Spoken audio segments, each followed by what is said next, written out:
Alrighty then, we back. Goodfellas Sports TV. Appreciate everybody for checking in. Make sure you hit that subscribe button, bell icon button, share the video. Appreciate the love, support. Keep sharing them, keep sharing them, keep sharing them. It's the best way to help out. Shout out to Bobby Swag and Samuel Prime already in the building. Yeah, let's talk. We're gonna talk some boxing. Let the people fall in, man. And yeah, I've been stepping up the lives because there's been shit to talk about, and people say they want more lives. So I can step it up right now. And then turn the new year, I started doing like NBA and hip hop streams and stuff of that nature. I started doing more of those things, man. Obviously, you all see what's in the subject line. We're gonna talk Wilder Ortiz too a little bit. Um, yeah, just a little bit because I talked about it on the final thoughts. Did a good thorough one. The PBC versus Top Rank card that's rumored for February 22nd. We'll talk about that. How they possibly can get three fights to come together, but they couldn't make Errol Spence versus Terence Crawford. Yup, I'm gonna beat that horse till it's totally dead. And then Mayweather coming back. We're gonna talk a little bit about that. I know a lot of brothers hit me up last night about that. I wasn't gonna do a video, and I'm like, shit, I got time. So in the morning, if I picked up breakfast, I did a video on it.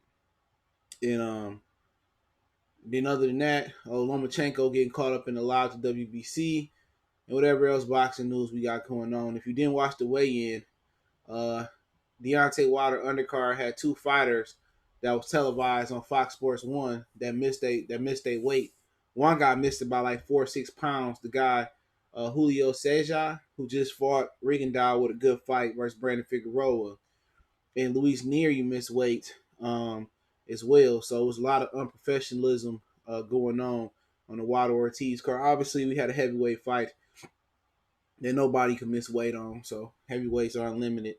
Nosy Rosie, salute. Mildred, I see you. Jay Thomas, I see you. Mr. 21 Strong, Francisco, I see you. I mean, to everybody rolling here, yeah, that's already known for Life One Deep One. That's already known. Dana White starting us up for boxing. That's no secret.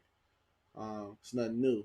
But I've been hearing I've been hearing ever since Floyd Pacquiao beat Thurman that the fight was gonna be Floyd and Pacquiao, and I know people from behind the scenes was pushing that. I heard that one of them had a different tune about it, but than what I heard. But I mean, we'll talk about it. But other than that, Wilder and Ortiz. Ortiz looked good. He came in at 236. Last time it was a 25 plus pound weight advantage for Luis Ortiz. Wilder came in like at just below 215, and I think Ortiz came in just below like 246 or 245 or whatever it was.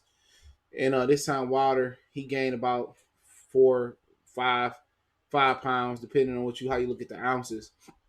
I can't remember what they was. And Ortiz came down about almost 10 pounds, 6 pounds. What is he? 142. Came down about 6-7 pounds, and it's different when you distribute the weight. You know what I'm saying? When your body types matter. Some guys lean out up top and carry more weight at the bottom.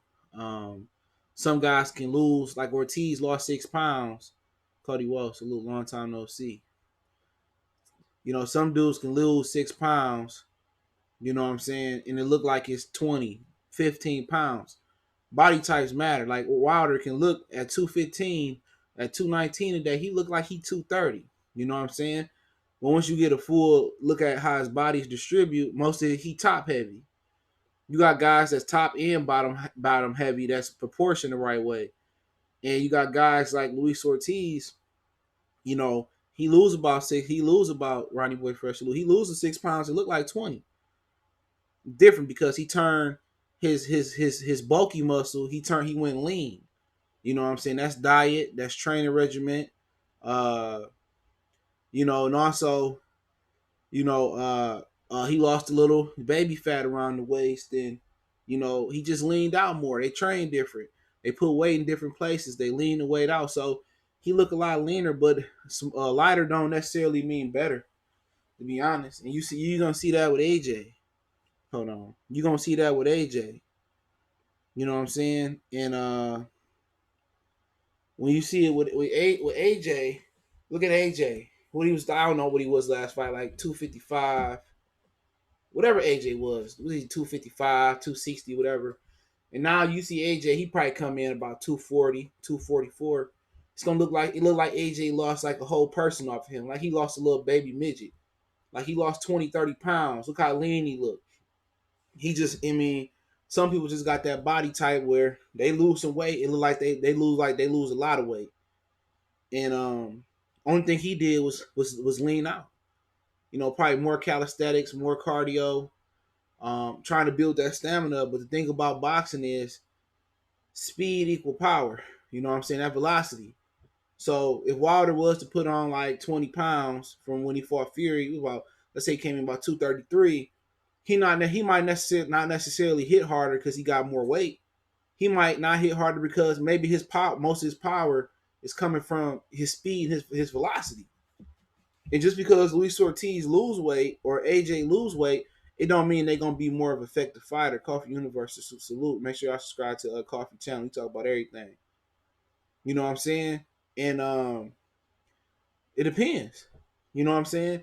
It's about pacing yourself too. When you talk about, you know, just because you lose weight, it don't mean you're gonna have better conditioning. You can drop 50 pounds and still can't run a mile. No matter what you is. You can be 175 and still not run a mile. Conditioning and weight loss, even though some of the rules to go parallel, but not all of them. Because when you talk about conditioning, it's mental. It's mental and it's how you control your breath. Q-tip. Salute. It's mental. You know what I'm saying? A lot of people don't understand that. It's a mental game. It's breathing. Boxing, the same thing. Somebody brought up in the comment, I think it was yesterday, they said why fighters don't like they used to back in the day. You know, breathing, that help you control your breathing. And a lot of times, some fighters ain't built to box. I remember Shane Mosley was one of those dudes that was just a jittery fighter. Shane was just jittery. And when you jittery like that, you waste a lot of energy. Saddam Ali was another jittery dude. You know what I'm saying? When you move all that much, because a lot of time motherfuckers jittery and they move a lot because they nervous or they don't want to get hit.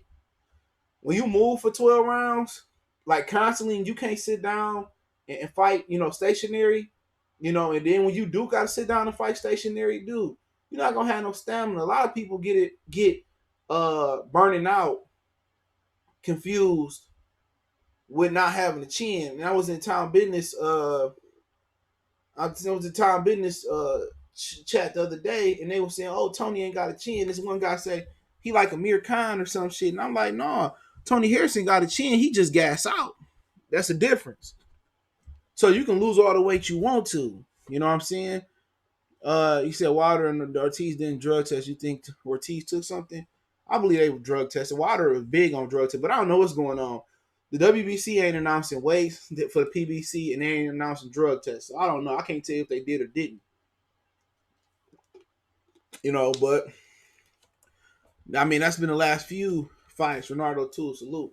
Watching us beat these Hawks. We smoking these Hawks by 14. They were smoking us at first. But yeah, everything physical conditioning in boxing is more mental. You know, obviously you got to condition yourself with muscle memory and stuff of that nature. So I say that about Ortiz. Smaller might not necessarily be bigger because that extra weight help you absorb punishment too in boxing. That neck, the neck weight or whatever, your legs to help you absorb punishment. You know, and if you don't have that weight on you, maybe you can't take that punishment no more. That's why you see dudes like Nonito Donaire come in 20 pounds plus heavy versus Nuyuwa. The reason dudes come in heavy is to absorb the punishment better. Now, does it have its disadvantages? Yes. One of its disadvantages is you come in, you slower when you rehydrate, or you slower when you come in heavy. A lot of times Wilder beating these dudes because his reach, his height, and his speed and being awkward. You know what I'm saying? When you got somebody that's awkward, you can't really beat them, man. Wilder be like, and I said this a long time ago, Wilder like playing a kid that played like Street Fighter or really not Tekken. You gotta have some skills to play Tekken. But you play a video game like Capcom and Marvel and they just mashing the buttons and he just doing special moves off of fluke shit. Wilder don't even know what he's doing. A lot of the times. A lot of times, Wilder doing shit off of divine intervention. You know what I'm saying? Kind of like that Jamal Charlo shot. That shot he knocked out J Rock with. That was a 1 in a million shots. He can do. He can fight J Rock 100 times over. He won't land that shot again. That was a 1 in a million shot. You know what I'm saying? So a lot of the times, Wilder, the way when Wilder make boxing moves, man, it's beautiful. If he can do that on a consistent basis, I think Wilder might be, you know, the greatest heavyweight of all time if he did it on a consistent basis. I'm dead ass serious about that. He got the weight. He got the weight of an old school heavyweight, 215, 220. He got the speed. He got the power, but he don't have the technical ability to do that, and that's the difference. You could say, well, shit, if Ali didn't take so much punishment, he might have been greater as he did if he would have moved his head more. You can say about a lot of fighters. If Floyd Mayweather had one punch knockout power like Julius Jackson, but with Wilder, if he make boxing moves on a consistent basis, I don't really think he makes it to the 6 rounds in the majority of his fights. You know what I'm saying? He waited to the 23rd hour to do a boxing move versus Tyson Fury. He waited to the 23rd hour, but if he can do that on a consistent basis, well, we wouldn't be sitting here talking about Wilder, got a chance to lose every fight. Oh, he was getting outboxed by Molina, or he's getting outboxed by Spilka. If he can make those boxing moves from round 1 to round 6, Wilder would never go the distance. Exactly. You can't have it all. Shout out to Shy, 702 BM. You can't have it all when Wilder and Fury are supposed to fight February 22nd. Pay-per-view. But with Wilder and Wilder and Ortiz, man, you just don't know. At the end of the day, you can't ignore Luis Ortiz's past performances. You can't. Ortiz's past performances, what do they tell you? He fought Christian Hammer. He looked bad. Can Wilder move a little bit? Yeah, he may not move as clearly and fluid as Christian Hammer did, because they all different fighters, and Christian Hammer may be more technical than Wilder. I think most people may agree. Travis Kaufman, another guy who moved and circled away from Luis Ortiz's left hand. Tony Thompson, the guy that's similar in stature to Wilder, tall, long. He moved and he was out of shape for that fight and got away from the hand. Malik Scott is another guy that moved and stayed away from Ortiz's left hand. So they've been doing that shit for years. You know what I'm saying? If you want to sit there and bang with Ortiz, be my guest. You give him a chance. But if you want to move away from his left hand, shoot your jab, get your foot outside his foot, and shoot your right hand, you're going to have an opportunity to win. You're going to get some foot. Harrison, he traded in Florida. He ain't up here. It ain't that cold up here now, but it was like just like 9 inches of snow like a week or two ago. But no, he in Florida training. So at the end of the day, this is a unique matchup because one, it's a fight that I don't think nobody really asked for, but hey, he could have fought Kownacki, but really what Kownacki would have had the appeal of Wilder Ortiz, you know what I'm saying? At the end of the day, this did produce a really good fight, but you can't ignore, Ortiz's last 2 performances. But then again, you could have said we couldn't ignore the last 3 performances by J-Rock, which was Joshua Conley, Ishe Smith, Nathaniel Gallimore, and he showed up and showed out versus Jared Hurd. Now, Jared Hurd has some injuries. You know what I'm saying? I think he had a shoulder injury or whatever it is. But guess what? Wilder always suffering injuries because the way he punched, it's not clean, it's not technical. Maybe hand, the bicep, the elbows, all types of injuries. This fight was supposed to be September 28th, but I think both fighters suffered minor injuries. But Ortiz, he one of the more technical fighters out there. You know what I'm saying? But with being technical and being a Cuban, it comes with limitations. You know what I'm saying? It comes with limitations. It's 1, 2, 3 shots at the most. That's why Ortiz did knock out Wilder, because they're not programmed to put their punches together. And to be quite frankly, you talk about the ticket sales, which I know at every fight they give away tickets. That's just what it is. They gave away tickets for Wilder Fury. They give away tickets. But This fight is not a Vegas fight. I believe this fight fell in Vegas because he couldn't get the Staples Center. KSI and Logan took away the last Staples Center spot. This fight couldn't happen outside of November. Legally, it had to happen in November, or it would have had legal ramifications for the Fury rematch. But this is what happened when you sign fights ahead of time. Ortiz had an injury, and I think Wilder both had minor injuries that pushed it from September 28th to what it is now. And obviously, Errol Spence and Sean Porter got pushed from December 3rd. What was it? No. It was September, was it August 3rd? Then it got pushed to it was supposed to be the last football this Sunday of the year, okay? And then it got pushed to September 28th, but they already had the Staples Center already reserved. So it made sense. Obviously, September 28th was supposed to be two other fights before it got to Wilder and Fury. I mean, it got to Errol and Porter. The two other fights it was supposed to be first. It was supposed to be Wilder and Ortiz, the rematch, the Staples Center. Then it was rumors that it could have been Danny Garcia and Mikey Garcia. Obviously, Mikey walked away from that fight, for whatever reason it was. And then Errol Spence and Sean Porter ended up taking that day, so it all worked out. But definitely would have been done better at the Barclays Center. But Wilder said he had a cold. So how do you get a cold? When you fight in cold arenas, you get colds because guess what? You're going in and out of cars. You hot, you cold, you hot, you cold. He from the southern climate. Luis Ortiz from Cuba. Colds happen when you go into cold places to fight. You know what I'm saying? That's why a lot of times, in the wintertime, most of the fights should probably be, in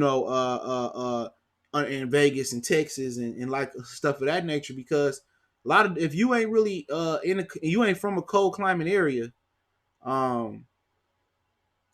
if you ain't in a cold climate area, I just you it's different. You live out in Cali for the majority of the year, or you live out in Texas for the majority of the year, and people say, I heard Jamal Charlo say it's cold in Texas. Nigga, it ain't got cold. Y'all cold ain't the same as what we definition of cold for niggas like New York, Baltimore, DC, Philly and Jersey and all Maine and all the motherfuckers in Indiana, Detroit, Ohio. Y'all don't got the same definition as cold.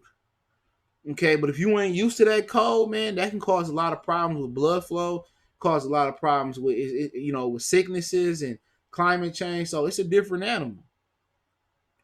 It's a different animal. I don't think this fight. I don't see this fight that can. He said Wilder. I believe Wilder's the only heavyweight that can beat Ortiz. I like Tyson Fury. I like Tyson Fury.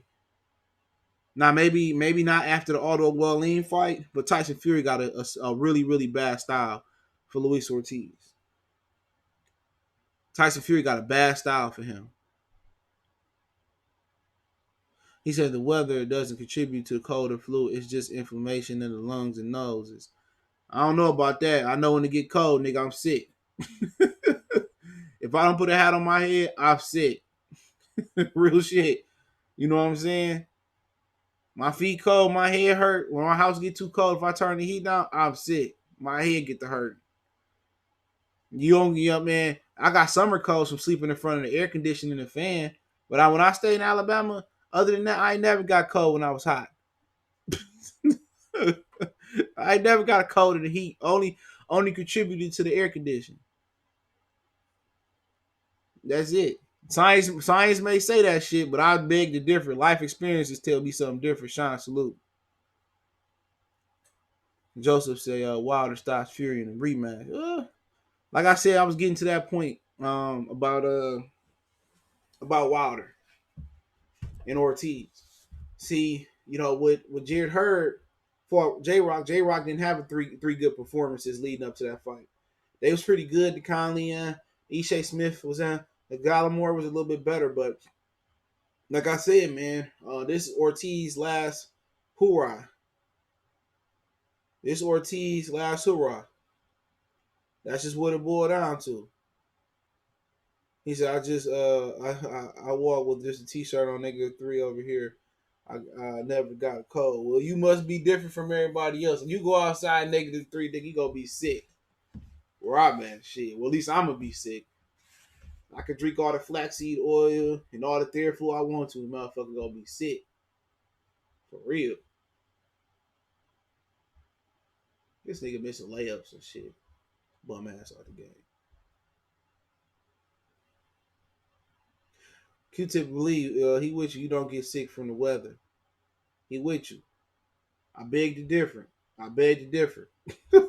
Once again, I beg to differ. My mom was a school teacher for like 15 years, whatever the hell it was. Her ass always got sick from them kids carrying germs. When the kids come over, I get sick from carrying germs. And when it get cold, when it's hot, the kids don't carry no fucking germs like that. You know what I'm saying? You can take all the vitamins you want to. You still gonna get sick depending if you don't take the proper precautions of sterilizing yourself. A lot of sicknesses is transferred from germs too when it get cold. In the heat, germs don't survive like that.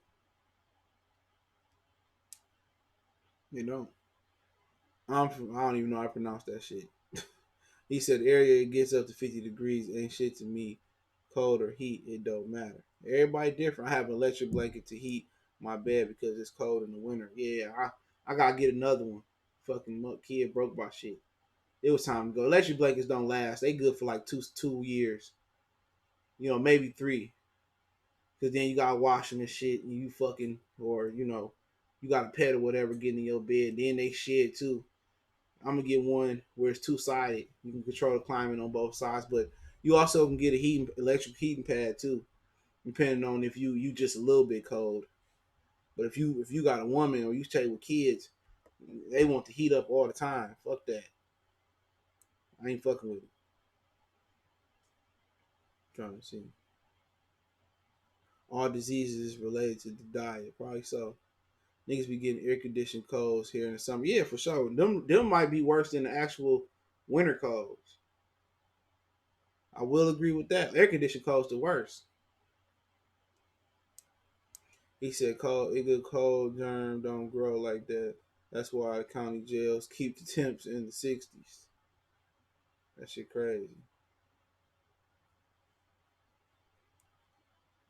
You mean the hot colds don't grow like that? Cold germs spread faster in the cold. I think you got that wrong. And they can't keep the jails hot. Sinus is inflammation. That's usually inflammation, burning eyes, nostril inflammation.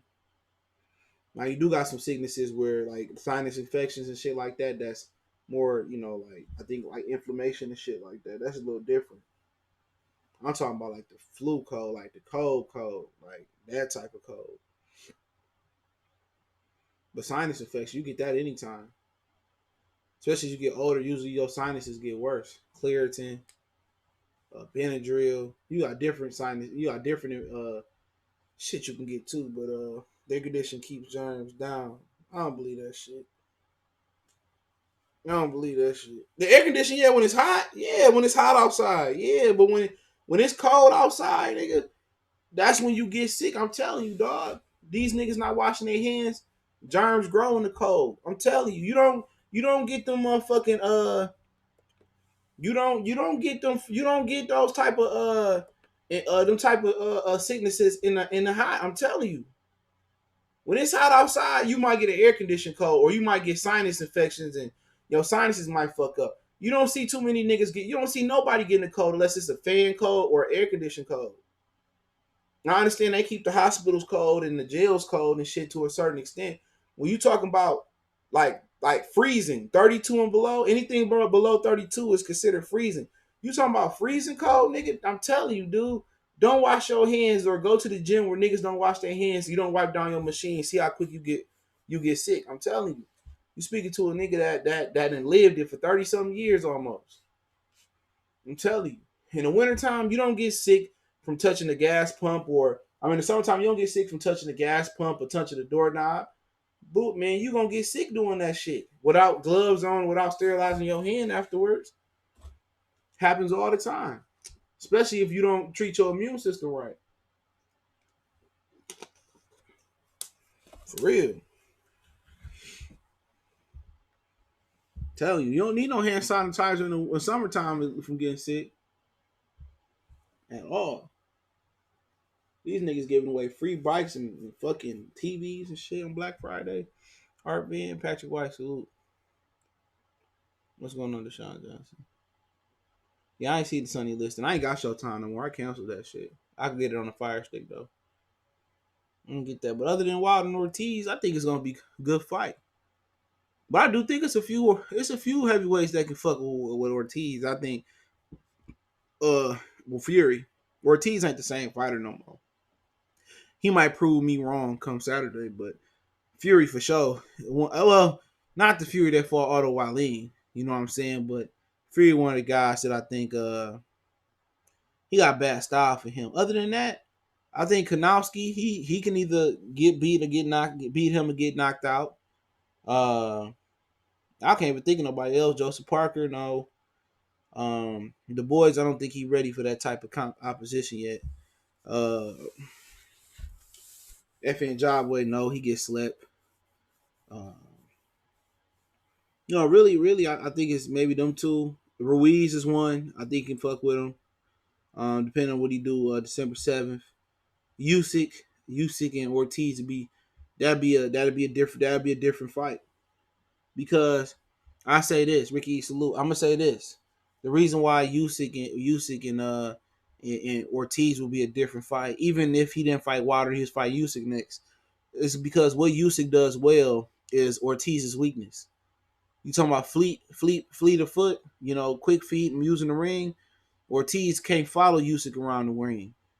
Eventually, I would expect Ortiz to catch Usyk, but if he let Usyk get into that groove where, he boxing and using the ring, when you let niggas like Usyk and Wilder, Usyk and Floyd and like Hopkins, and guys they got that boxer in them, you let them get in the groove. It's hard to break that groove.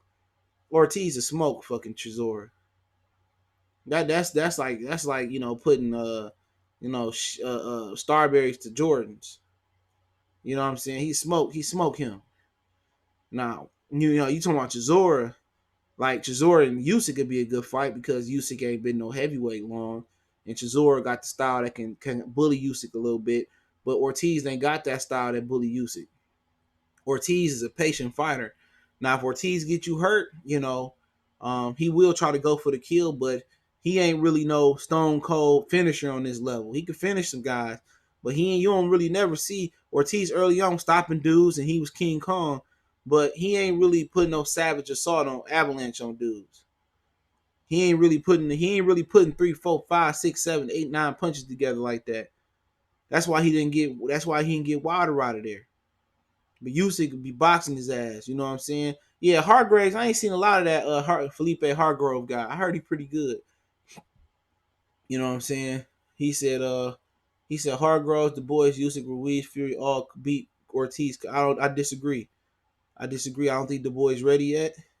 Usyk, now I don't know. Ruiz, I feel AJ no. AJ get fucking smoked. You Hargroves or Hagovich, I ain't seen a lot of him. But the boy's not ready yet. Usyk, he got good style, but I don't know if he can take that punishment. But the only one on that list that I bet my pretty penny on is Fury. Ruiz, I think he can get him, but that's a difficult fight too. You know what I'm saying? Ruiz, he can move his feet, but he ain't using the ring. Fury got that reach, he got that height. He'll box him, he'll feint him. That's easy money for Fury. Fury is the toughest matchup for Ortiz out there when Fury at his best, or when he what he did versus Wilder. But AJ, hell no, AJ get fucking smoked. Y'all put too much stock in AJ's a fucking bum. AJ been bumming. He struggled with Carlos Takam. He struggled with Joseph Parker. He struggled with Alexander Povetkin. Nah. AJ, no. AJ get beat by Daniel Du Bois today. Hagrogovich will sleep Molina in December. Yeah, that's why they putting him in there. The only one that heavyweight can beat Ortiz is why. Nah, it's Fury. Fury can beat him too. Fury outbox him, I'm telling you. Too long, too tall, too good a foot movement. He too long. Well, Ortiz don't cut the ring off good enough. If Ortiz can cut the ring off, he threw more punches. Then yeah, Ortiz have a Fury. Fury, that's the easiest matchup for him in the heavyweight division. That Ortiz is tailor made for him. Now, can Ortiz catch him? Yeah, maybe. Too patient. Too patient. Too patient. He too patient. He not gonna take the chances. And motherfuckers, so we struggle with Ala Waleem. He not gonna take them chances that Waleem took. Look how he did Christian Hammer. He take those. Man. He said Ortiz went 10 with Kaufman, who Harkovich stopped in 3. Hey, you can't do the triangle theory, bro. You could say all that shit. He went 10 with Kaufman and can't do the triangle theory, bro. Kaufman might can do some things that Harkovich can't do. That triangle theory don't work in boxing. It don't. Just because he ran through Kaufman, it don't mean Ortiz gonna just fall at his hands. It don't work that way. You know, people say, well, Floyd, he went life and death with Marcos Madonna, and Amir Khan dropped him with a body shot. Okay. You know what I'm saying? Amir Khan dropped him when Floyd didn't drop him. You can't use the triangle theory in boxing. It rarely works. Styles make fights. I'm pretty sure Kaufman do some things better than Ortiz do, and Ortiz do a lot of things better than Kaufman do. That's just what it was. He said Harkovich never fought Kaufman. Okay. I don't know what he's talking about then. Tyson Fury just got his eye cut open by a bomb. Ortiz will hurt him. At the end of the day, Otto Wallin took chances that Ortiz probably won't take. Y'all niggas using the triangle theory. Y'all can't use the triangle theory. I just said Otto Wallin took chances. All right, if you feel that way, I felt that Wilder beat motherfucking I felt that Fury beat Wilder. And I said that. You know what I'm saying? Some people feel like Otto Wallin really beat Fury and they should have stopped the fight. So do that mean Otto Wallin is gonna beat Wilder? Quan said, look, no, you can't use the triangle theory. If you pressure a guy, you fight one guy, fight a guy, he pressure a guy. He give him all hell. Right? He pressured a guy. The guy that he pressured and just barely lost to, he fight another guy that's a boxer. He smoke him. Some guys don't deal with pressure well. Some guys don't deal with boxers well. That's the beauty of boxing. There's different styles and different fights. Otto Wallin, Ortiz fights nothing like Otto Wallin. He don't. He said Wallin showed up for Fury could beat Pulev. Yeah, definitely can beat Pulev. Pulev ain't shit. But like I said before, Fury got bad style for him, man. Y'all look at it. Oh, he beat him, and since he beat him, he can beat him. No, it's styles. And then a lot of times, dude, you expectations be different. Y'all get to believe in these fighters when they say, "Oh man, I get it. I train hard for every fight." Bullshit. You going versus Otto Wallin, you going versus Luis Ortiz. You ain't really like, nigga. You ain't like, oh man, I gotta have my A game tonight. No, bro. Ortiz, you fighting like Kaufman and Hammer and Kajanu. Oh, I gotta be on my A game tonight. No. No, same thing, J-Rock. Oh, Conley and Ashay Smith and Gallimore. I gotta bring my A plus game out tonight. Bullshit. People, we was writing J-Rock off, and he come out there versus Jared Hurd, and he was looking like a B- fighter in his last 3 fights at best. He come out versus Jared Hurd, he looked like an A plus fighter. Just like dudes out there, you got dudes in the NBA and the NFL. You got to use Eli Manning. All right, Eli Manning, he was the truth. Eli Manning was the truth in the playoffs. In the regular season, he was an ordinary motherfucker. But when the playoffs come on, he turned the key on. He turned his swag on. He rise to the occasion. The bigger the moment, the better Eli play. You got a lot of guys in boxing like that. A lot of guys fight up to their competition. A lot of guys fight down to their competition. Or they fight at their competition. You know what I'm saying? So Ortiz, I expect him, if I'm Wilder, I'm expecting Ortiz to fight up to the opposition tomorrow. Because it's his last hoorah. He trained hard. Did Ortiz train hard like this versus Kaufman? Did he train hard like this versus Hammer? Versus Kajanu? Did he look physically the same? No. These fighters, they be lying. Oh, I trained for this fight like it's every fight like it's my last. Bullshit. Bullshit. I'm expecting to see the best Luis Ortiz possible tomorrow, November 23rd. He says the reason why AJ Fury and the rest of them. You're right. They probably didn't want to fight Ortiz, but I'm just saying, Fury smoking. People say, well, yeah, we see why Golovkin and Canelo didn't want to fight Derevchenko. Hey, you say what you want to say. Golovkin still won. It wasn't an easy win. But just because somebody avoiding a fighter, it don't mean they can't beat them. It may just be a lot harder, or it may just be a little harder to beat them. Just because somebody avoiding somebody, or it may seem like somebody avoids somebody, it don't really mean that they can't win. It may be a little bit harder. It might take a few years off their career. It don't mean nothing. You know what I'm saying? Like Lomachenko and Devin, he avoided Devin Haney. If a nigga gave me some money to bet, or somebody said, "Oh man, your life on the line," I'm bet with Lomachenko. I'm just keeping it real. My heart in any other situation besides with my money and my life is gonna be with Devin Haney. Be with Devin Haney, but I'm just keeping it real. I'm just keeping it real. But at the end of the day, the rest of them were scared to fight fucking Luis Ortiz. And I never understood why after the Malik Scott and after the Tony Thompson fight. But Ortiz ain't do himself no favors, you know what I'm saying, with the field drug test and all that shit, man.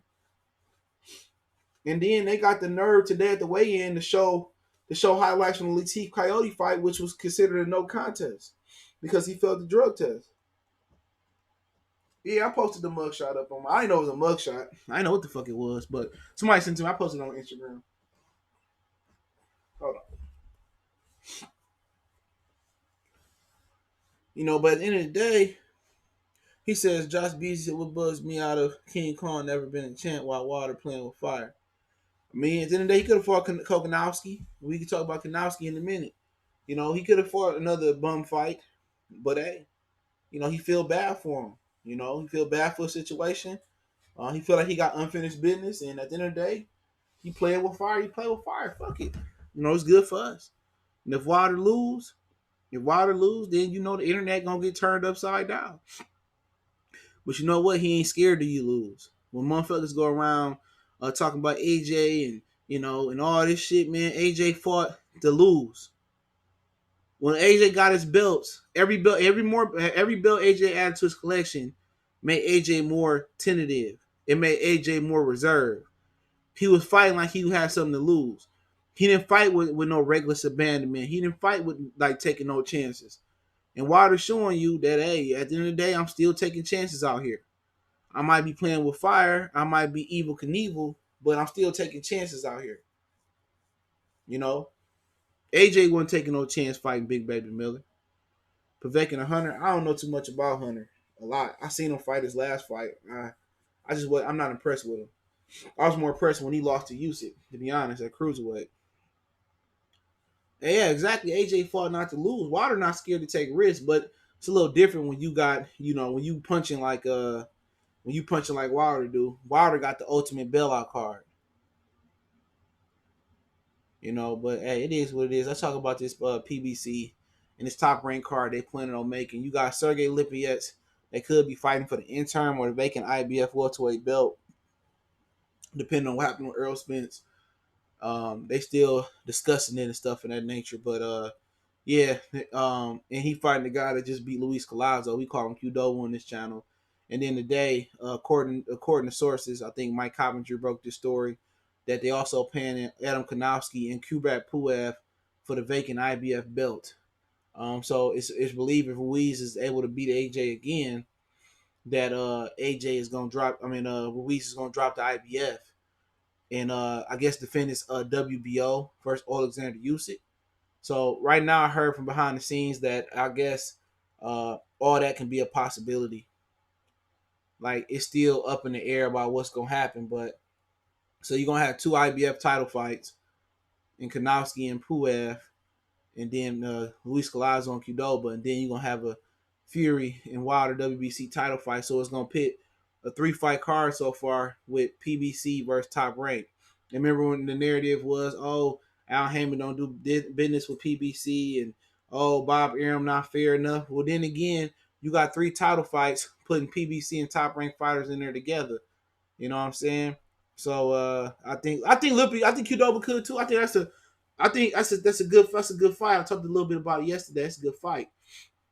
What Qdoba do good is that he uses feet, and that's Sergey Lippy's weakness.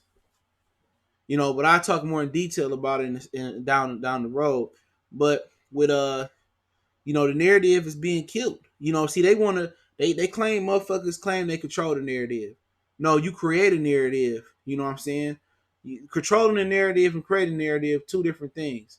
They out here creating a narrative. They creating shit. Oh, Sean Porter ducking Errol Spence, and they creating a narrative. And I know a lot of dudes that they can have more money, they can have more followers, they can have more subscribers, or whatever they got. It don't really bother me no more because my reach is better than theirs. You know, People feel comfortable with me saying stuff. Now, if I got out here and I got the camera, I interviewed these fighters and shit like that, like I'm 100. You know what I'm saying? Like they will have no problem telling me stuff. And I was listening to Town, and I guess I don't know who he was talking about. He didn't tell me, but I guess somebody did a video. I wouldn't say the nigga name, no way. I don't know, but I guess they were saying that the WBC saying that Errol Spence gonna be all right, and we lying about what's going on with Errol Spence and making up stories. Look here, dude, I ain't got to make up no story. Who told y'all that Danny was coming back January 25th? Who told you Mikey was fighting Manny Pacquiao a few months ago before anybody talked about it? You know what I'm saying? Who told you niggas that Mayweather was coming back to fight Manny Pacquiao? I told y'all that immediately. That's what I heard. Now, it took a little bit of time to come to fruition. I think he might fight Khabib first or whatever, but I think he come back to fight Pacquiao. Okay? All this shit, I said this before. You know what I'm saying? Now, they may or may not strip Errol Spence. They may or may not strip Errol Spence, okay? They talking about, some contingency plans to make some of this shit happen. But ain't nobody got to create no shit about him. At the end of the day, he did it to himself. And everybody, you don't have nothing to talk about, and then Earl, you build your channel on Errol Spence, and now he out. But I ain't hear too many dudes that's on that side of the fence really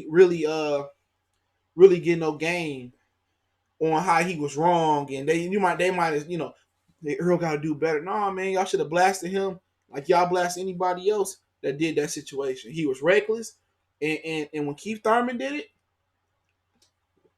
when his injuries, and he held up the division, they was dogging him, rightfully so though. But at the end of the day, Bob Arum and Al Haymon, they can come together, and King 8233 Z said Errol Spence hand in the cast.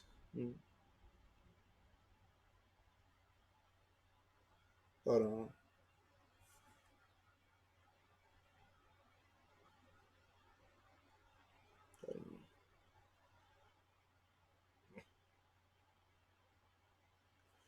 But yeah, see, they can come together and they're not gonna talk about this. They'll talk about this story.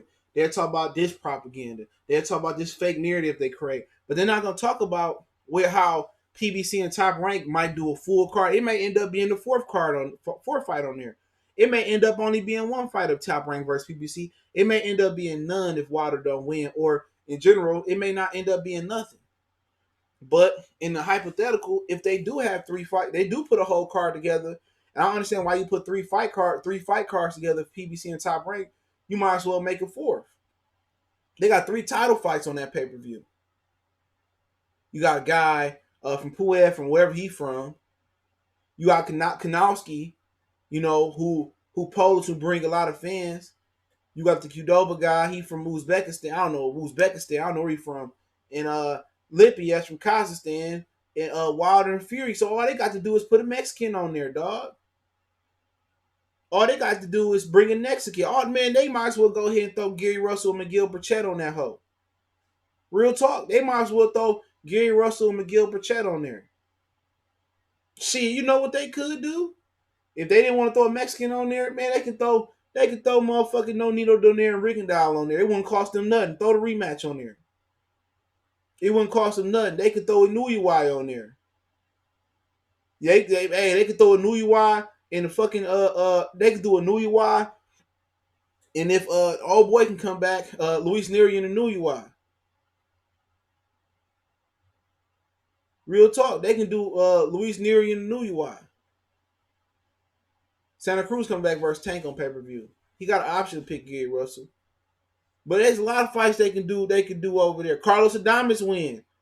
I don't know if he can come back in February. They can do Adames and Tony Harrison and Jamel Charlo winner if they want to come right back. I think that might be a little bit too soon. So they probably gonna throw a Mexican on there, dude. I mean, they got him. You know, both sides got him. But Russell and Burchett should be on that card.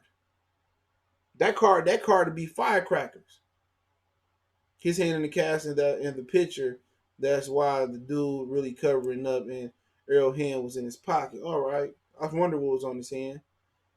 He said I was willing to see Lubin and Adames for the vacant title. Well, Adames fighting Tajiri. They're probably going to upgrade it for the full title. But see, at the end of the day, they're not going to talk about that. They're not going to talk about how, you know, Top Rank and PBC just came and made a whole fight card together. They made a whole fight card together, but all of a sudden, Errol Spence and Terence Crawford can't get done. All of a sudden, Bob Arum, the scum of the earth. All of a sudden, you know, Bob is a liar.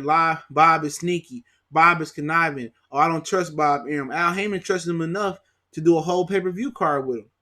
So why didn't Errol Spence and Terence Crawford get done? Why didn't it get done? Bob, I want to know from the narrative creators. Oh, Bob didn't want to give Terence to Errol's bullshit. Bob Arum came out and said it several times he wanted to make that fight. It all boils down to what I said last year in October when I dropped that infamous video that I just made available for a limited time yesterday. It's what I said before. Errol Spence never wanted that fight. He said, so they took Leo off the card. No, Leo, no, he's still on the card tonight. His opponent, Leo and his opponent made weight. Miguel Flores made weight. You know what I'm saying? And at the end of the day, you know, with them, I told y'all, man, Errol Spence was shook, man. Errol Spence never wanted to fight Bud Crawford. He aiming on Crawford on PBC. I will let Crawford fight my fighters. Why would you? At the end of the day, you letting Wilder go fight Fury for no reason. Bud bring a belt to the table. That's a fact. Fury don't bring nothing to the table but ped use and cocaine on his nose. That's all he brings to the table. Bud bring a belt to the table. Fury don't bring nothing but they think pay-per-viewerships to the table. But at the end of the day, you know, Terence Crawford got to be on PBC. Thurman was on PBC and Errol Spence never fought him. You know what I'm saying? That was the fight to see. That was the mega fight at welterweight before Terence Crawford even came up.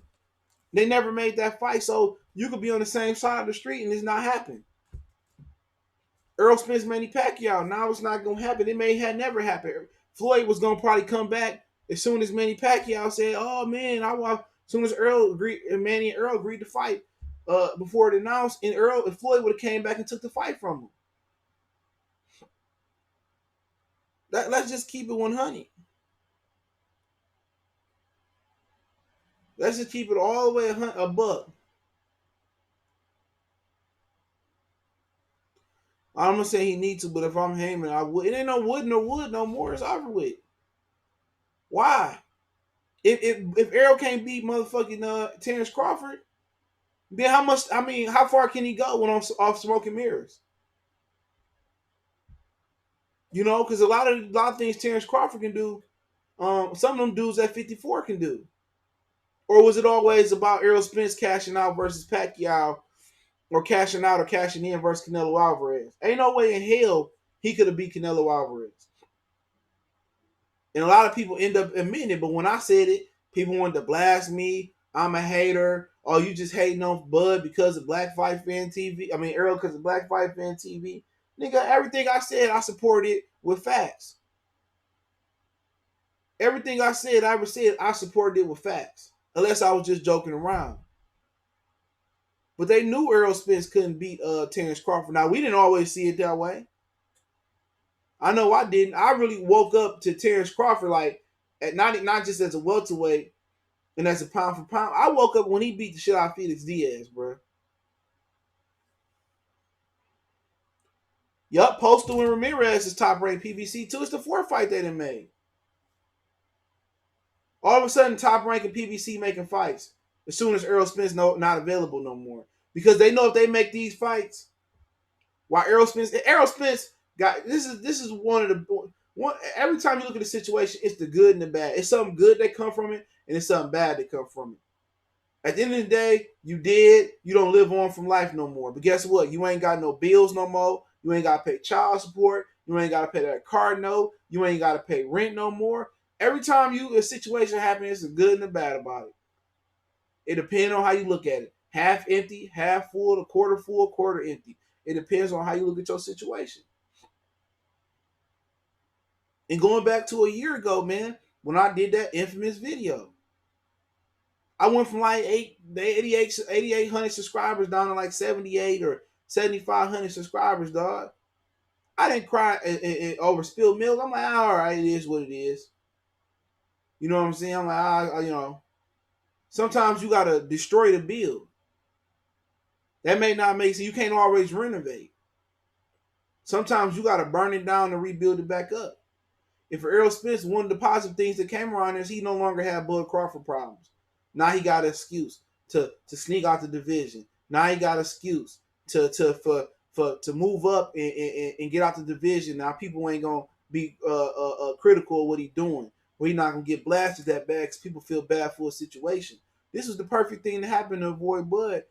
And what's so funny, he get in this situation. Now all these PBC and Top Rank fights are happening. Ramirez, Postal, the 3 fights that's rumored to be on the February 22nd card with Pulev and abdukakhorov fighting for the vacant IBF if Ruiz choose to do it. And, Qdoba, who would just be Luis Collazo, fighting lipinets for the IBF title or the interim title. And Wilder Fury, they just made 4 fights that fast. Soon as Errol Spence get in, but they know it's harder to make those fights when Errol Spence active.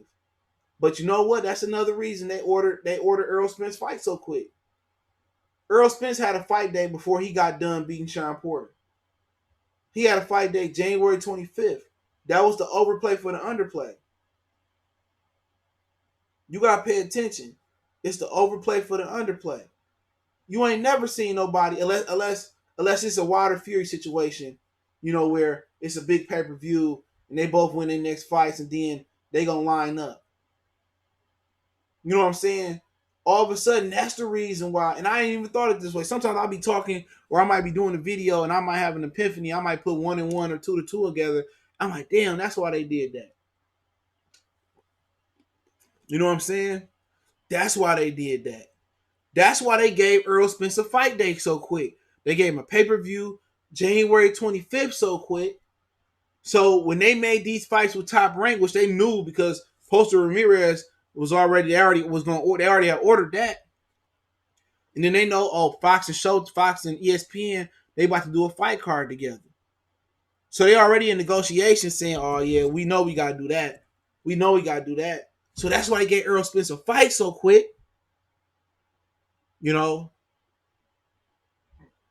That's why they gave him a fight so quick. So when they start making these top ranking PBC, Errol Spence not available right now. Errol Spence not. See, the narrative is destroyed that Bob and Top Rank don't work together. They working together. Al Haymon worked with the Zone in several other markets. PBC is showed. Somebody said it was showed over in Germany. Was it Germany or Italy on the Zone? You know what I'm saying? He sent Lomachenko. They said that fight couldn't happen with Golovkin without Al Haymon.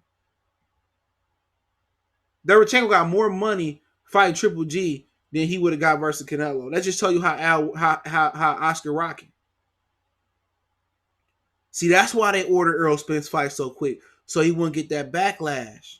I mean, telling y'all, dog, boxing, man, they real calculated, man. They real, and I told y'all when I heard it from behind the scenes, dog, that Errol Spence didn't want no parts of Bud Crawford. I was like, okay. See, what people want you to do, they want you to be 100 when it's convenient. They want you to be 100 when it's I'm gonna just be 100. I'm gonna tell you the good, bad, and ugly. Like what my man's told me when I went down to the big three. One of the media members told me that somebody told him close to Tony Harrison that he didn't want to fight Jermell Charlo again. And he really wasn't. He was dragging his feet on it. I reported that when Bud Crawford did the interview with Kevin Iole saying he don't care if the Spence fight happened. I reported that. I don't ignore stories. Somebody asked me what you think about Jamal Charlo ducking Demetrius Andrade. I'm gonna do the story and give my opinion on it. But then again, you got guys that go ask some niggas on YouTube to talk about the shit they don't want to talk about. Jamal Charlo ducking Demetrius Andrade. You know what I'm saying? Talk okay, salute. Um, let them go around there and talk about what really happened with Errol Spence, what really was in this system. Motherfuckers, they gonna marry a salute. They gonna Alex salute. They gonna and I'll get in the Q&A in a second. Well, it's gonna be a minute. But these dudes they don't wanna address everything. It's okay.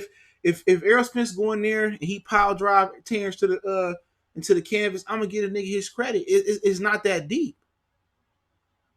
It's not that deep. If I pick a fight, man, have y'all ever seen me get a fight wrong and not come on here and give my reaction to the fight? It's not that deep. When Pacquiao beat Thurman, it is what it is. Did a long video. I came home 3-4 in the morning after the fight, going to the movie theater, and you know what your boy did? I did a full live stream, me, Banco, and Dr. Blick. Ain't nobody. I mean, what you running from? It don't matter. Guess what? You live another. I didn't build my platform up to destroy it over one event or one fight. Stuff happens.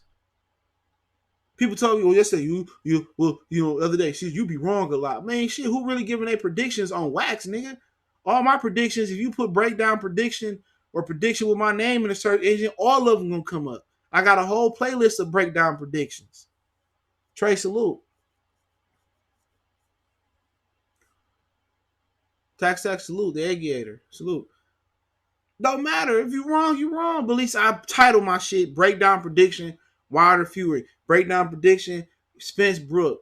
Breakdown Prediction, Wilder Ortiz 2. I label. I let you know what I think. It ain't no half-ass prediction. If I reach out to somebody for an interview and they don't want to interview with me, if I do it, I'm not about to go on here and, F this fighter. It is what it is. You just move on from it, though. It ain't like motherfuckers they take it too personal. It's never too personal, but at the end of the day, it's a fight that could be made. You look at kownacki and Pulev, that's easy fight. Pulev ain't been looking good. He old. It is what it is. It ain't. I mean, I don't really remember him at his best. I really follow his. I don't really follow his career. I didn't really follow his career like that, but it's cool. That's a little quick fight. At least we ain't gotta wait all day. Like got a Canelo fight card for a fight to happen. And then when it worked, why it made sense to me is because then Ruiz can just go ahead and fight Usyk if Usyk ready, and then you can move on. He can fight Usyk, and then Wilder can fight kownacki. He could become a unified champion, or kownacki can become unified, which most of us think it'll be Wilder, and then Wilder and Ruiz can fight. But I guess peep the play. Peep how smart Al Haymon is, bro. I just peeped what Al Haymon did, bro. It's so funny that I'm talking myself into this shit. Peep what Al Haymon did. This game right here, bro. Peep what Al did. This is game, dude. Angel Santos, salute. Peep what you going to that Crawford fight? Go to that Crawford fight, bro. I heard that I can't make it. It's my girl's birthday. But I heard if you go to the Crawford fight, because I heard they're announcing if Wilder win tomorrow, they're gonna announce Wilder and Fury there. So if you in New York and you want to see like a great event for a weekend, Crawford fight weekend, and then also George Camboso fighting the 14th. I sure wish I can get out there, man. I don't know how that Airbnb shit work. I usually use a hotel, but if I can get out there for the first 2 days and go home, I would. I had to call some of my peoples up out there see if I could stay with them, but I doubt it. I just want to be there for my girl birthday. But peep the game, bro. Peep the game. He said, "You think we get maybe? That's a possibility. Don't nobody know what this nigga doing, man. But that nigga. But peep game though. This Al Haymon is smart as fuck. Al Haymon is smart. You ain't heard this nowhere else, dog.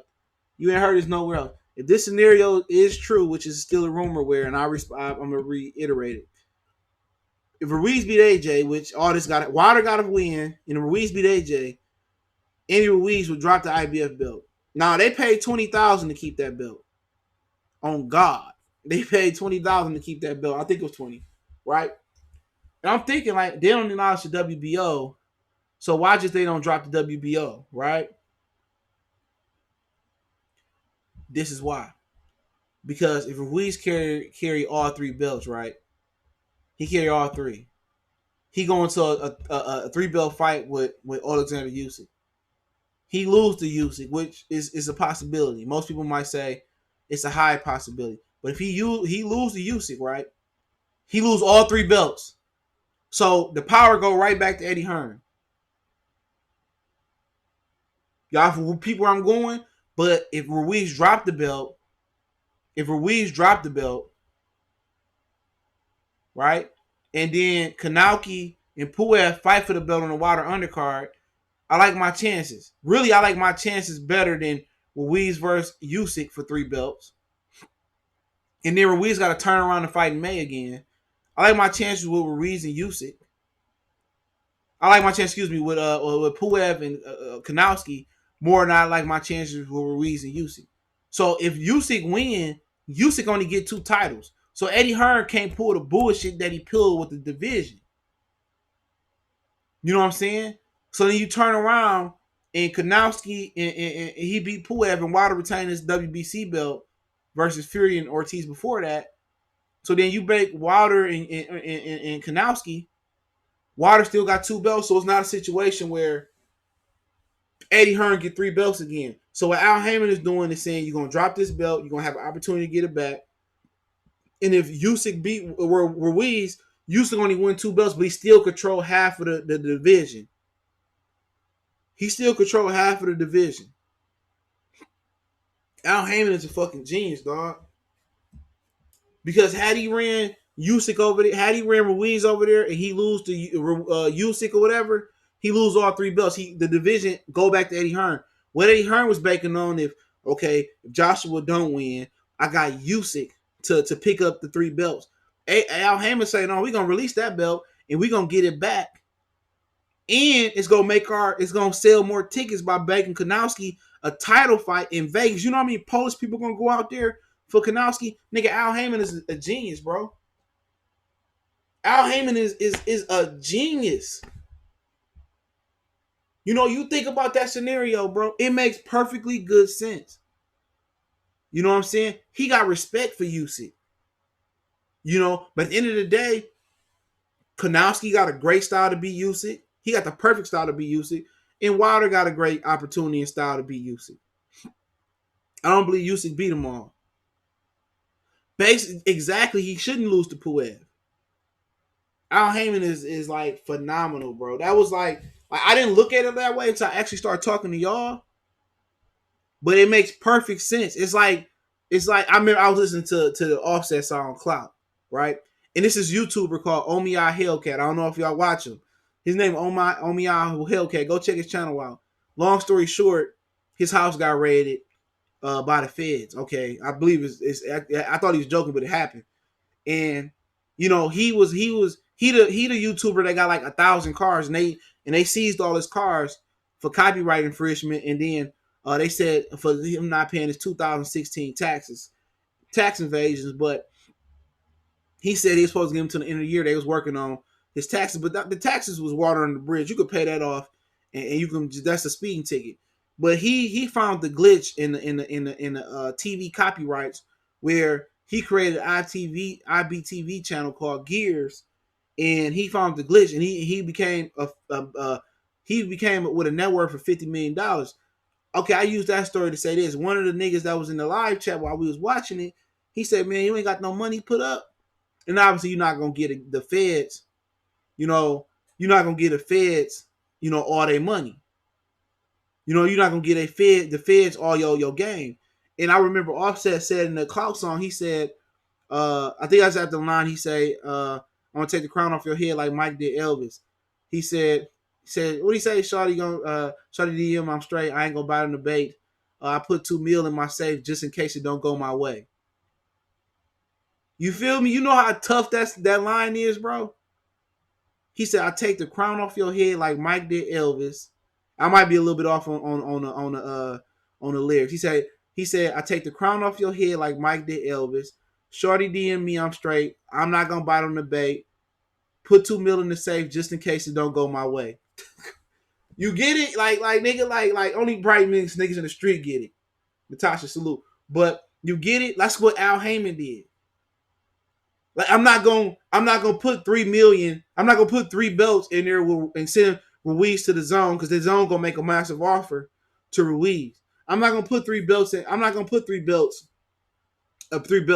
in there with Usyk. I'm gonna take 1 belt and give it back to and stash it away on PBC with Kownacki beating Pulev. You know what I'm saying? So he putting the belt in the safe just in case it don't go his way. Did Halvin say it didn't in my way? I ain't sure about Elvis. Like real talk, like nigga don't understand. Like a lot of times, like it's different. Like you can like once you actually listen to niggas raps, it get better. You know what I'm saying? Like you might rap a song and you might be like, oh yeah, this shit straight. But once you really listen to it, that's why motherfuckers be saying, Raymond Turner, he said, oh me, I was playing GTA in real life and vlogging. Swear to God, bro. But what he was doing, he said was complete legitimate though. That's what's crazy about it, but you know how they gonna do. But salute in the super chat. But once you sit down and actually dissect lyrics, that's just one of my favorite things to do. Listen to the lyrics, and then once you get the wordplay, and that's why I never understand when people listen to an album one time. It might be a 48-hour-minute album. You listen to it one time and you give an opinion. Sometimes I listen to an album 4, 5, 6 times.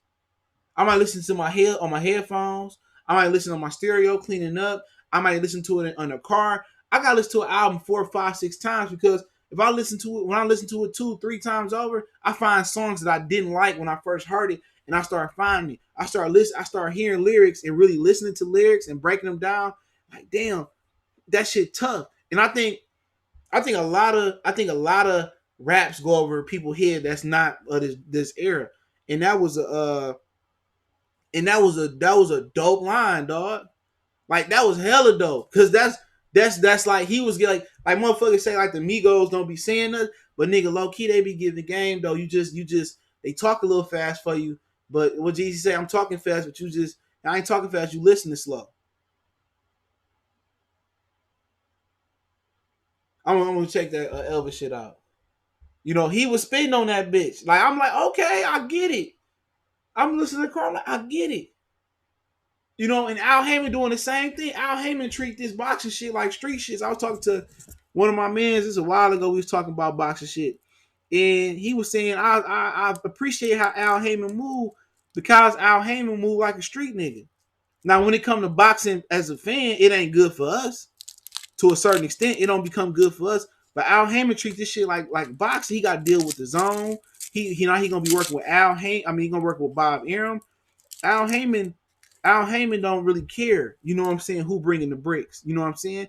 You bringing 5 kilos, long as they 5 kilos, as long as you got your 25 for each one, or whatever the price is, 15, 5, 25 for each one, whatever it is, as long as you got the money, I'm doing business with you. You know, if you racist, you racist. If you got big man, long as you ain't coming with no funny stuff, or you ain't trying to treat me like a job turkey, Al Haymon approached this shit like a street nigga. And you know what? That's something that that Fred can't understand, bro. That's something that Fred can't comprehend because Fred ain't no street nigga. He can't comprehend that. Now, Al Haymon net worth don't even. Al Haymon worth way more than 15. Berto was worth 15, but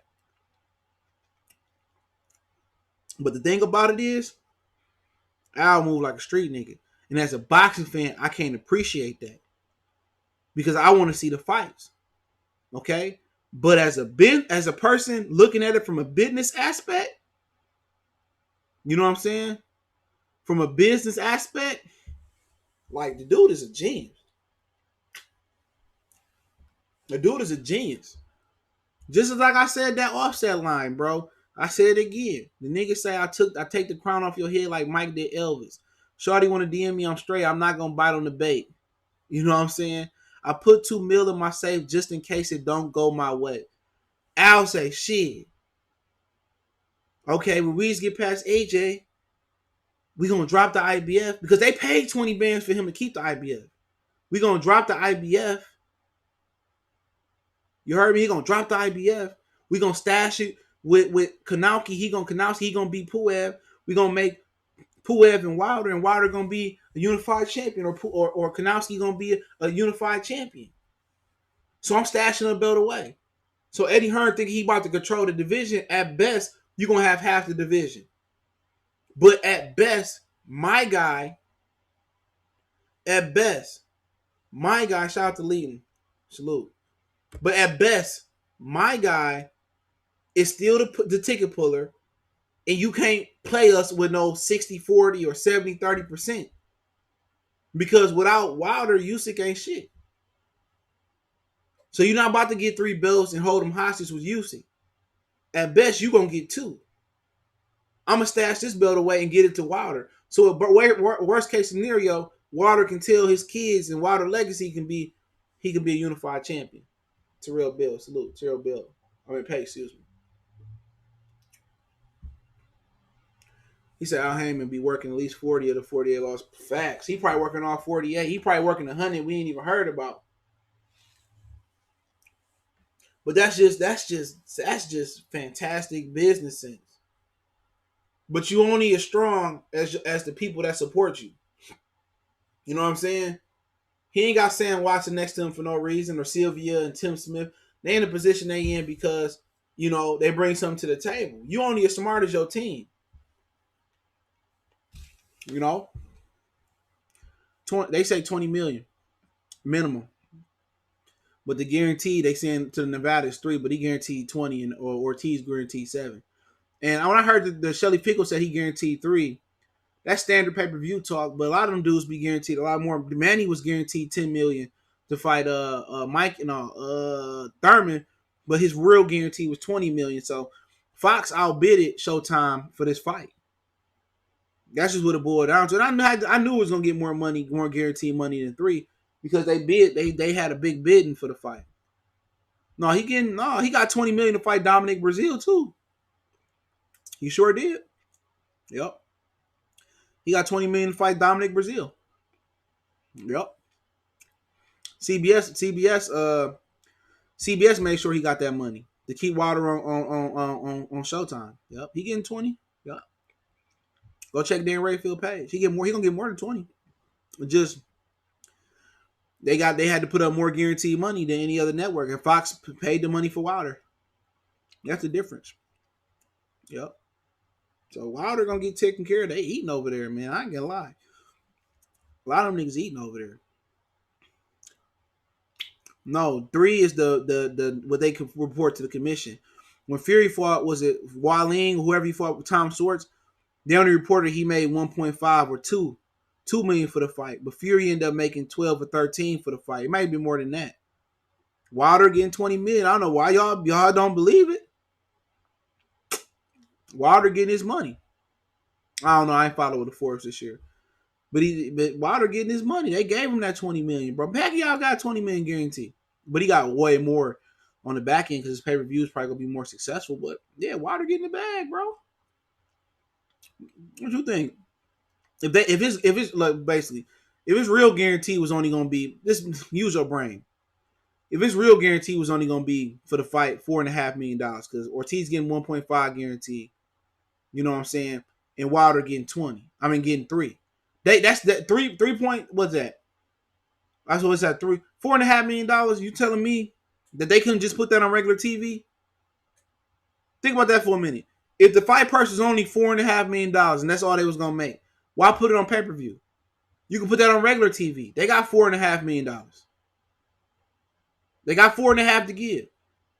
Santa Cruz only making 750,000. His opponent Miguel Flores making 100,000. Figueroa making like 250K. His opponent making like 100K. Neary making 300K. His opponent making 75K. He said Nevada State Electoral Commission got a certain amount you can report to the commission. Okay. Hey, Ortiz getting $7 million. Somebody they paid so much money for this fight. Showtime was supposed to carry it, and then Fox came and outbid it for him. Yup. Last time he got to $20 million. That's crazy. But however you look at it, sorry, I'm eating this sucker. Or I'll eat it now. It sat on my desk for too many days. Somebody gonna say, "Oh, you don't want it? Eat it." But I can't remember what I was about to say. What I was about to say? About Wilder. Oh, I think Wilder. I was talking about Wilder and Showtime. Give me a minute. I'm trying to get my train of thought. This sucker good as hell. Chill, knock, salute. But with Wilder and Showtime, they made sure he got that money because, I was saying this about the zone. He's still on the short end of the stick. 3 fights, $100 million. Right? 3 fights, 100. He got 20 for Brazil. Right? He can make 30 for this fight. Let's say hypothetically. That's 50. He can make another 30 in the third fight. That's only $80 million. Okay? I'm just saying hypothetically. 3 fights, $100 million. That's a lot of money. That averages to what 33 and some change? That's 30. That's over an average of $33 million a fight that he left down. But then again, I wasn't in the movie. I wasn't in the meeting with him. Jab Sports TV salute. I wasn't in the meeting with him. Like Kaepernick, everybody got an opinion about why Kaepernick didn't sign. Obviously, there was something wrong with the waiver. And when you sign boxing contracts, dirty, bro. That's just a whole different category to go in. Motherfuckers say, I'm getting $20 million to fight tomorrow. But his promoter get half of it. Think about that for a minute. His promoter get half of it. The cut man got to get his, I don't know what they get. The trainer got to get his split. And then, you got to pay a promotional fee. Then you got to pay taxes on there. So quite frankly, you might be bringing home like 7 or 8 million. Really, if they taking 50%, you really bringing home like 3 or 4 million off 20. So when they say they getting 20 million, they ain't getting 20 million. A lot of them, because you got to pay sanctioning fees. So it's a tough game. But I might go to Vegas for that top rank card, though. I get in that.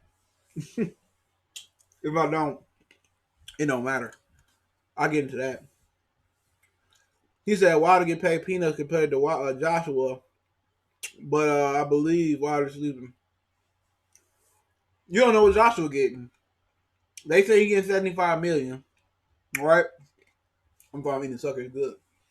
They say he getting 75 million, right? Cool. If that's true, how much split do Eddie Hearn get? What does his contract say? That's the problem. The contract might say Eddie get half. Rob McCracken, the manager and coach, he get that much. Whatever he get, cut me in. So he might be getting 75. He may not be getting 75. I'm not really concerned with it though. But a lot of times the contracts vary. He said, Fred said Wilder could be a bigger star than Floyd. If you think on that, he right, because Wilder a heavyweight and more fan fight friendly than knockout. Yeah, true, but you gotta have that mouthpiece Floyd had. You gotta have the resources. You know what I'm saying? He's tax free in Saudi Arabia.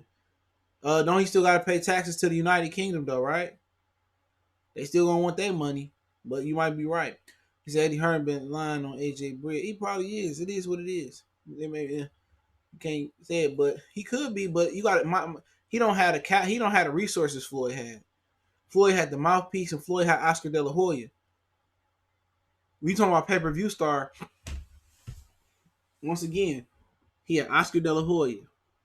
He had a mouthpiece. He had the platform HBO 24/7. It was so many things in rotation for Floyd. You know, there was so many motherfuckers in rotation for Floyd. It's like Wilder don't have a De La Hoya. Maybe Ruiz can be that. De La Hoya was a pay-per-view star. 24/7. There's no boxing reality show that can touch it. The only thing that was even close, and I don't even think it was close to 24/7, was Adrian Broner's About Billions TV series. That's it. All Access, I just could never get into it. Once you listen to like 24/7, it was nothing better than 24/7. Shane and Mayweather was like the funniest thing I ever said. Every time Floyd would diss him, Shane would be sitting there looking stupid. So, from that aspect of it, is what it is. Let's talk about Mayweather, and then I'll get to Loma, and then I'll get to Q&A. Well, we beating the shit out the Hawks. But it's a bad thing I started Trey Young tonight. He ain't did shit.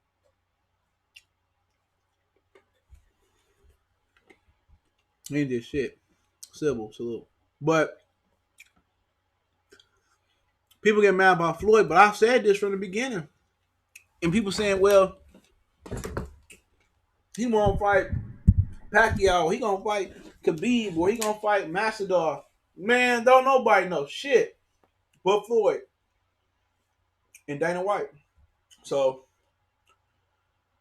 it was talks about him coming back fighting Pacquiao. Pacquiao only came to PBC to fight Floyd. And that's the facts. And with that being the case for Floyd, it is what it is. But, a lot of people get mad because they say he's taking the spotlight off of Wilder and all that stuff. And that's cool. You know what I'm saying? It's just going to make Wilder persevere a lot better.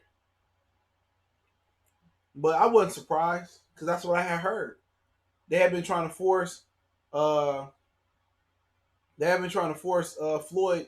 to come out of retirement and fight Pacquiao. So that's what they've been trying to push behind the scenes. So, that is what it is. But with Floyd coming back, he can do whatever he please. He a boss at PBC. He want to come back when he's 42, 43 years old. Let him come back. If he lose, he lose. It don't make me no difference. He could be a fighter or hurt. He want to fight. Let's do it. But, it was a better time and better place to announce that announcement. But he just trying to show his pull and power and trying to show Deontay Wilder that, I'm still the king. And you can't become a pay-per-view star. You can't become a king without somebody passing the torch or, willing to get out the way. And Floyd ain't willing to give it up. It's like that old dude that be in the club in a 25 and under club, sitting at the bar, still think he cool preying on young women. That's just what it is. And for Wilder, if it was me, you can't get mad about it. You just got to be able to move on and let him do what he do. But this is what happens when you come to PBC. You got one of the bosses that's supposed to be like a mentor to the fighters that's competing. And one thing I can say about Oscar De La Hoya, he don't be trying to compete with Canelo Alvarez's accomplishments. Oscar De La Hoya really, really seemed to want the best for Canelo Alvarez. Mayweather, he don't want nobody to be better than him. And when you got somebody that's controlling your career, that's putting a cap on it and the sky ain't the limit, what can you do? What can you do? You sit there and look stupid. But it's probably going to be versus Khabib. You ain't heard a lot out of Khabib. Could be versus, Conor McGregor again. It's a lot of things that can happen, but they could just be doing a business venture together. They could be joining boxing together. Whatever you want to do, cool. You too. Support it or don't support it. But I sure wish he would have made this announcement like on Thanksgiving or another day. But it's you know what it's about, Wilder. Like jealousy. You know what I'm saying? And I've been in a lot of those situations where, some people, you hang around, your boy, he got the dope car. He got the dope chain. He got the dope house. Where he got the dope broad. You know, but for some reason, like it ain't enough. Like he nigga just want to hate on you and compete with you, and he don't want you to be on your level. And there's a lot of people out here. They got people around them, friends and confidants and peers around them that's really thinking like that. You know what I'm saying? They don't want to give you their unconditional support, and that's sad. That's sad, bro. You really got dudes that's riding with you, that's competing with you, and then you might not be up. You might just be like, man, I'm at a low point. But like I said before, Mayweather that type of dude, man. No matter what level he on, level 1 billion, he still gonna be jealous of a nigga on level 5 or level 10. You know, I tell you, he ain't gonna never make it to level in the billion. He just gonna be jealous. And y'all ever seen that movie? Y'all ever seen that movie Superfly? Me and my daughter just watching that, the end of it. But y'all remember old boy in the remake Superfly?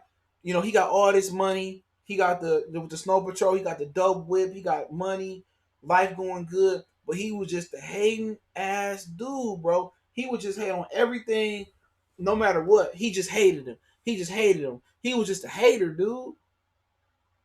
As many hood movies we seen with just a dude that just was hateful, spiteful, paid in full with Calvin and them. No matter who you seen, and niggas still grow up with that hate in their heart. People still grow up like motherfuckers really be hating on dudes that ain't got nothing, dog. That's just trying to work hard and work their way up. Instead of, oh man, we gonna ball out and be on the same level with the nigga, man, nah, man. And then they be hating. Then you got, you doing better. Those niggas they ain't be happy for you, nothing like that. Like, dude, if the nigga don't gonna be happy for me, like when Ace gave Rich, when he gave Mitch that motherfucking that BMW cherry BMW drop top, dude, just pay attention next time something go good for you and you around your mans and y'all, you're like, oh man, I just hit the lottery for a band or 10 bands or something like that. Oh man, for real.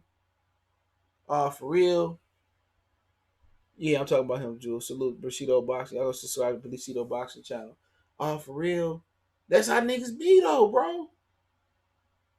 Now you can understand somebody, coming up, they broke and you doing good and they just be jealous of you or some shit like that. You know what I'm saying? You understand how somebody that got less than you will be jealous. You know what I'm saying? But when you ain't got nothing and somebody still jealous of you, that's going a lot deeper, deeper than that. You know what I'm saying? That person sees something in you that you might not even see, or that might not, you ain't really tapped in, you ain't tapped into. You know what I'm saying? And same thing for Adrian Browner. You know what I'm saying? He did Adrian Browner like that, and everybody want to act like AB was crazy. Well, you dig deeper in the story, AB wasn't crazy. AB didn't understand the faggot moves that Floyd was how he was moving. AB didn't understand that. AB from the street.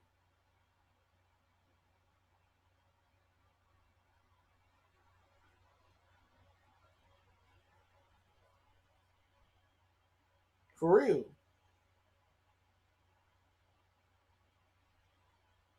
But at the same time, Floyd can do whatever he want to do. But he's jealous of Wilder. Wilder don't box as good as him. Wilder don't move as good as him. Wilder ain't got as much money as him. But yet again, he jealous. And then he co-promoting the event with Bomb Squad Promotions and whoever else promoting it. It's sad though, man, that he got to rock out like that. But hey, it is what it is. Y'all got some questions. I'll answer them starting at this point. So y'all got some questions. He said Mayweather not better than Sugar Ray. Yeah, a lot of people agree with that. But we can't put them in the ring both in their prime and see who win to be an interesting fight. Ray Leonard was just a naturally bigger guy. Ray started off at 47. You know, I, I believe Floyd started off like at 130 or some shit like that.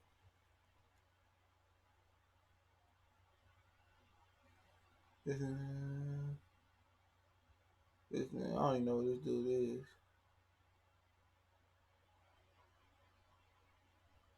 Yeah. Look, oh, I don't know what he was talking about. Yeah. All right. He was saying Nicola or something. I don't know what the fuck he was talking about. He got it.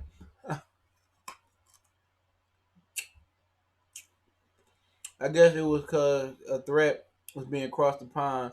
One thing Floyd came by his height. He said, "Well, my wrench, bro. You had a wrench? Gotta earn that one, bro. I might give you one. Give me a minute." What do you think about Bob Arum said about Haney that they can't make the match because bookmakers and the odds? I don't know. They didn't want to make the fight no way. Bob gonna come up with an excuse to protect Floyd. I mean to protect Loma. I honestly think Mayweather without box Ray Leonard. Mm, I don't know. I mean he had box his ass off. What you think about the Luis Nery and Brandon Figueroa opponent missing weight? I just got some news on that. That's funny you brought that up. They say Nery and Sajay will just pay a fee. The fight's still on. They still fighting. Well, I talked about them missing weight earlier, but it is what it is. Unprofessional undercard.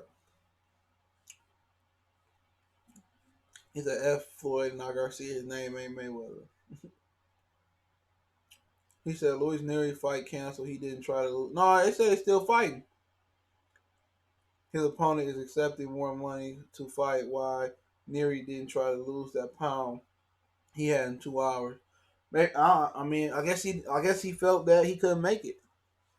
So they fan him and the other opponents still fighting. I see the only way to beat Floyd is a dirty fight. You gotta be aggressive. Loma really getting away with lying about the French. Yeah, Mauricio Sulaiman Jr. Ramon was like, man, it ain't no truth or lie. The fact is that Lomachenko didn't want to fight. They said Lomachenko even came down to Cancun and signed the paperwork for the franchise belt. And so I'm betting big on Sajay to actually hurt stop Figueroa. That'd be interesting. I ain't seen a lot of Brandon Figueroa. Hey, square up. Square up. I can't deal with the circus if Joshua win with Wilder and Joshua again next 2 years. Well, I don't care. They fight, they fight. He said, I heard that too. Yeah, there's a whole interview out there. I have a video on it. Find my video today on it. It's the only one with Loma on there. And Marissa said, yeah. He said that it wasn't no lie. It wasn't no he said what he say? It wasn't a lie, it wasn't the truth. It's not the truth, it's not a lie. It's a fact that Bob Arum came to the WBC council and asked them to make Lomachenko the franchise champion. And Lomachenko he said Lomachenko even signed the paperwork to become the franchise champion. Yep. You heard about David Menvillez going up as far as 250 when he ain't training. Yeah, I seen that. Caleb Plant said that on ego shit. He used to be 350 pounds. That's big. What if AJ wins next, but Pulev KO him now? I doubt that. They said if AJ win or lose, he may retire. That man tweeted out the fight is canceled, so 30 minutes ago, near opponent isn't accepting more money for the fight to go on. That ain't what I just heard. Let me ask. Oh, yep. Nah, I don't know.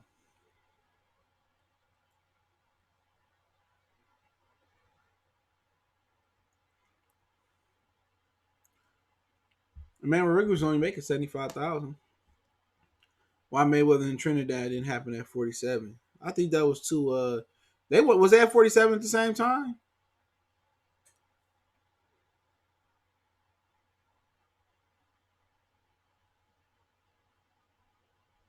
Was that 47 at the same? Let me go check box rate. Y'all can ask some questions. I'll get to them.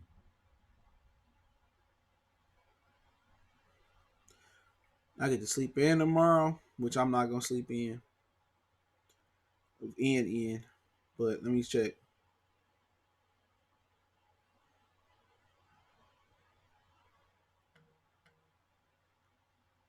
Oh yeah, he said it's off. Yep, it's off. Crazy. Maybe I read the original message wrong. Oh no, I didn't. 99. 99. Hold on.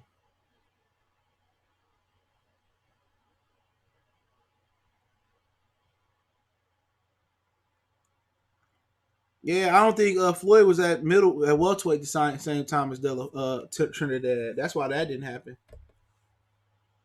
He won at the same time.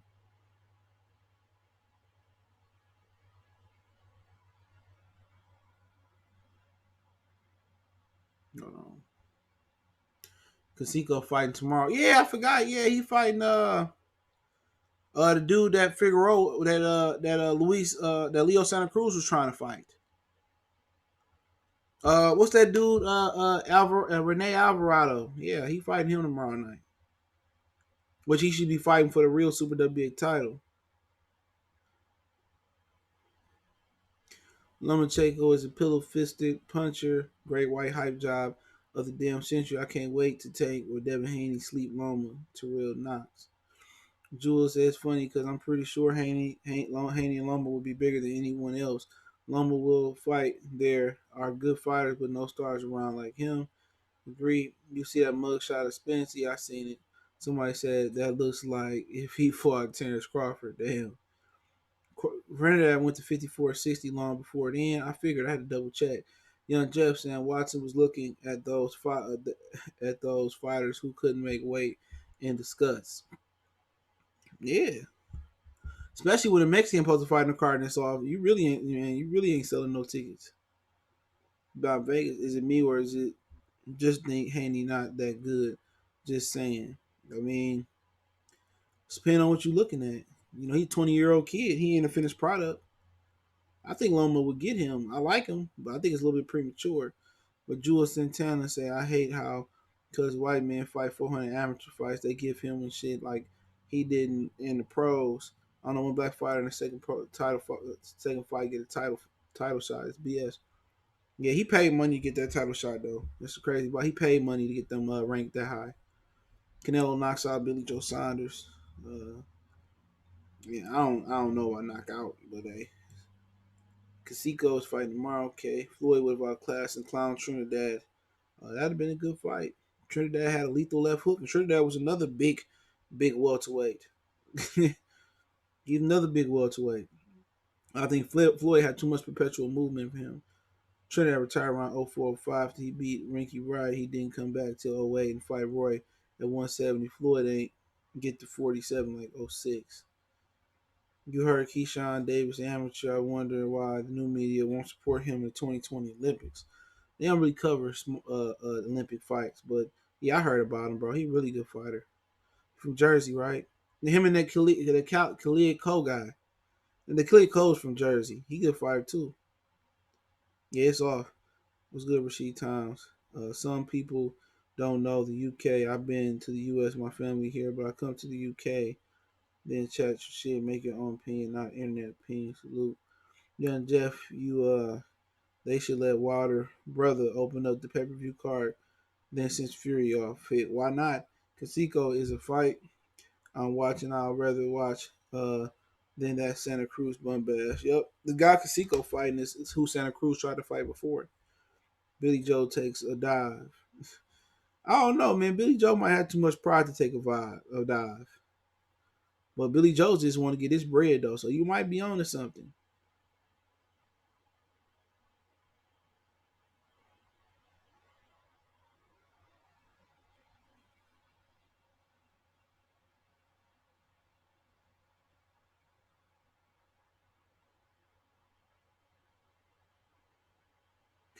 Leo, the biggest duck today. I refuse to watch him fight tomorrow. Man, if he had some power, he'd be exciting though. He ain't got no damn power.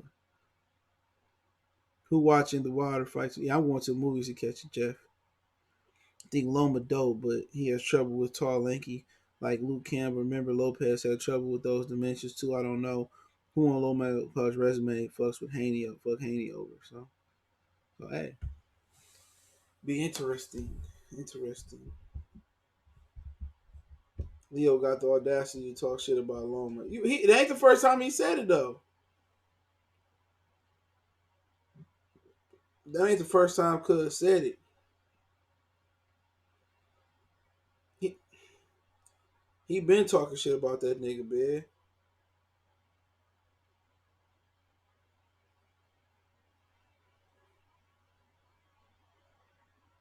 Been talking shit about him.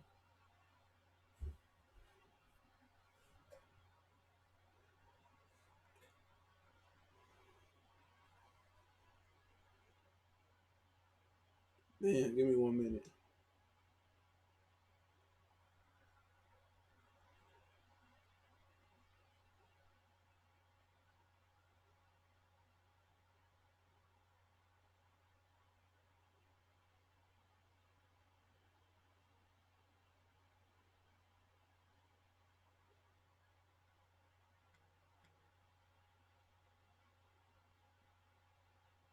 Hold on.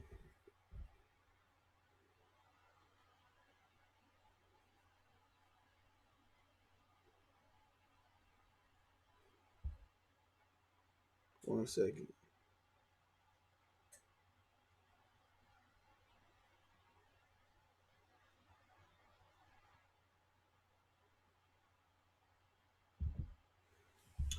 All right, who do you think will control 40 pound once the champs move up? I don't know. Lopez will be up there. Comey, Barrios. It'd be a good division. Lipinets still not Lipinets, but Ivan Barashnik's still up there, I believe. Remember that Russian guy that knocked Rockman out in the ring in the first second fight? Yeah, you talking about what his name started with a C? Shajakov? I can't remember that nigga name, man. Rusla, I can't remember that dude. Now I'm about to look it up. Maybe if I see it, I can pronounce it.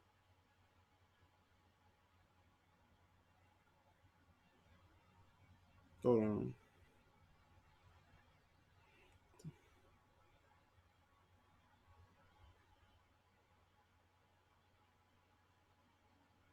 Hold on. Yeah, his name was Olin Moskov.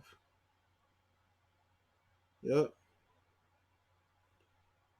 Crazy. I remember that shit. It's funny you brought that shit up. I think Leo will stop Loma. Loma ain't got no power, no reach. Leo ain't got no power. That definitely won't be a stoppage. Loma getting older, I think he just want to avoid the possible war, even if it was, even if he was to win, not gonna be a Rigondeaux situation. But Loma fucks Tank over easy. I don't know about easy. You probably talked about it already, damn. But Spence mugshot look like the dude from the Dark Knight. Y'all fool. Salute. What year did Oscar move up to fight Hopkins at 160 and get stopped by a body shot? Shit. I can't remember. I'm gonna tell you right now. I don't remember that shit. Della Hoyt and Hopkins, that had to be like, like I can't fucking remember. Hold on. Give me 1 second. Nigga ready to go to sleep. Why you hating? Why you hating? Why you hating, bro? He fought. That was '04.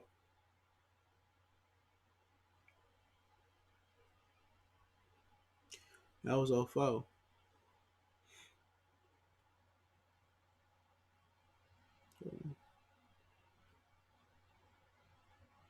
But yeah, I'm gonna get out of here. Appreciate everybody for checking in. Make sure you hit that subscribe button, bell icon button, share the video. We gone.